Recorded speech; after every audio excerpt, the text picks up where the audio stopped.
Ayan ang lupini na kulay pink. Blooming na blooming. Ang ganda. At marami pang mga violet. Look at that. Super ganda ng halaman na ito dito sa nature. Kaya lang syempre,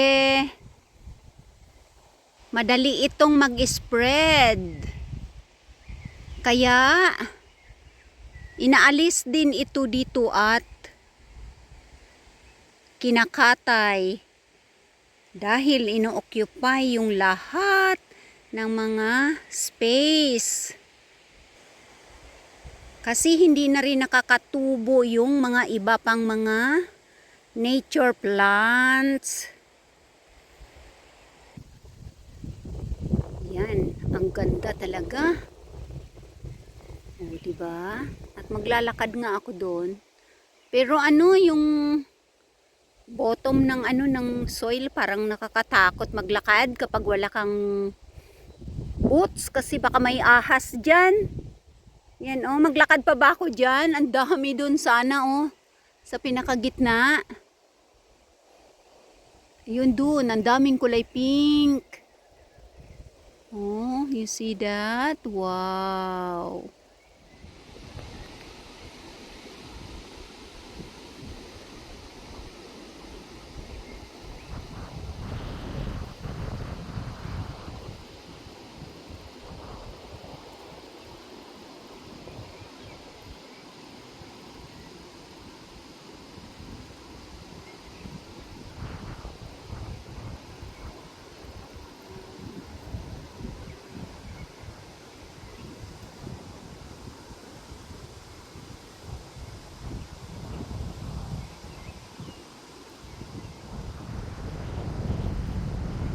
That is so scary because something there is munto.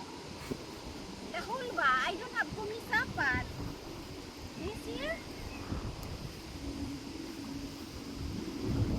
Ang may full kasi eh.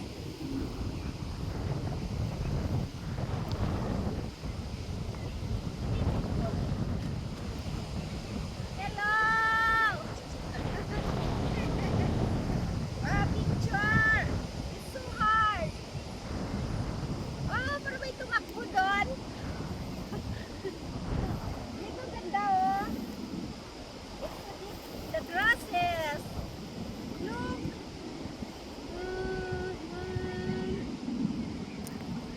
It's so scary here.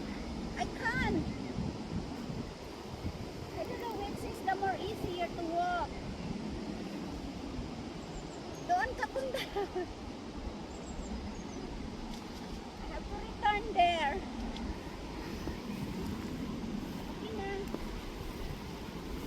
I picture.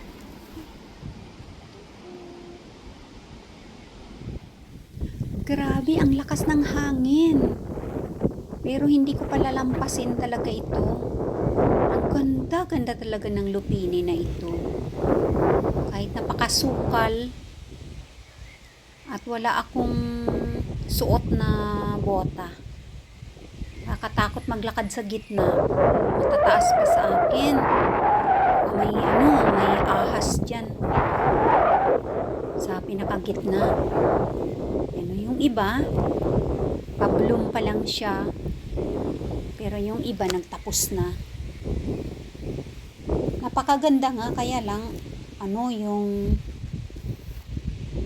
inaalis din ito dito sa sa nature. Kasi ito eh, mabilis dumami.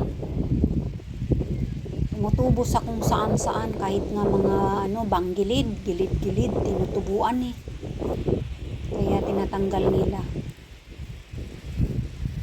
Hindi na nakakatubo din yung iba pang mga nature na mga halaman kapag na-occupy na ng lupini yung place.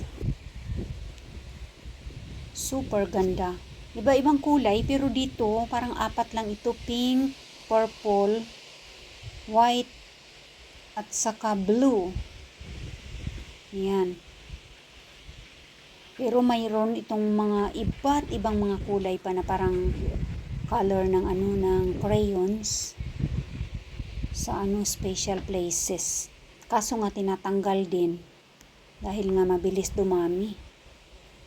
Ang ganda. Napakasukal, nakakatakot lumakad sa gitna. Kasi matataas pa sa akin itong lupini Tapos wala akong suot na na pang forest na na sapatos. Ang ganda. Kung saan-saan lang ito tumutubo Tapos biglang dadami pagkatapos ng isang taon ng lumipas. Dumami na naman kaya pinapatanggal. Siyempre hindi man lahat kayang tanggalin sa sobrang dami, di ba?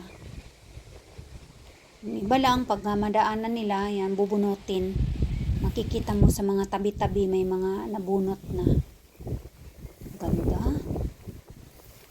Ayan, so ito yung aking paglalakbay ngayong hapon dito sa sa my field. Mabango rin siya at kinakain din naman ng mga bees. Kaya nakakabigay din ng mga kabuhayan sa mga kulisap. No, diba?